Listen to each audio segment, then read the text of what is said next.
مرۆڤ لە سەرەتای بوونیەوە لە سەرزەوی بەکارهێنەری بەرهەمەکانی سروشت و کاڵا و واڵا دەستکردەکانی خۆیەتی.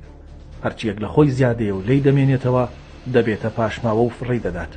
بە تێپەڕبوونی کاتشتومەکە فڕێدراوەکان کەڵەکە دەبن و پانتایەکی بەرفراوان لە سەرزەوی داتەپۆشن کە دەبێتە هۆی پیسبوونی ژینگەی زەوی. ئەمەش پرۆسەیەکی بەردەوامە. قەباری ئەو پاژماوانی فڕێ دەدرێنە ناو سروشتەوە و بۆ سەدان ساڵ دەمێننەوە بەڕادەیەکی ترسناک زیادی کردووە تاکە ڕێگایەک کە لەو مەترسیە ڕزگارمان بکات دووبارە بەکارهێنانەوەی پاشماوەکانە. ئەو پاژماوەیە کە فڕێ ئەیرێت کاتێک کە فڕێرێ لە بەرەوەی مادی ڕەقن زۆریان شیبوونەوەیان ئاسان نییە بە سەدان ساڵ ئەمێننەوە.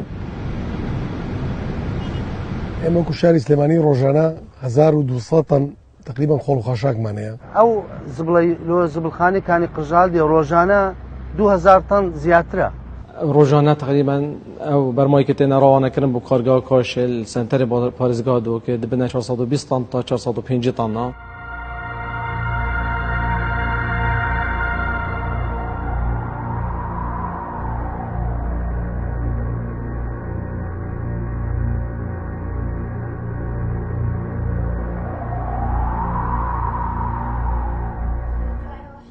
ڕۆژان لایەن تاگەکانەوە شتومەکێکی زۆر بەکار ئەبرێت و ئەم شتومەکانش دەبێتە پاشماوە. بۆ یەکەم شت دەبێت لەم خاڵەوە دەست پێ بکەین کە خەڵکی پاشماوەکانی خۆی بەکارهێنانەکانی کەم کاتەوە بۆی پاشماوی کەمتر فڕێ بدرێتە ناو سروشتەوە.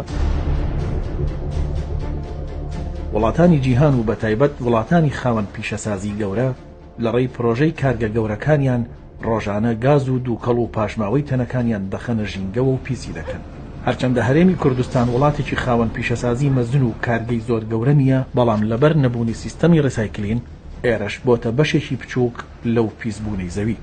بە بەراورد بە ڕووبەری خاکەکەی تێکدانی هاوسەنگی ژینگە ڕوو لە ئاستێکی خراپە و کاریگەرێ نەرێنیەکانی لێرە و لەوێ دەرکەوتون.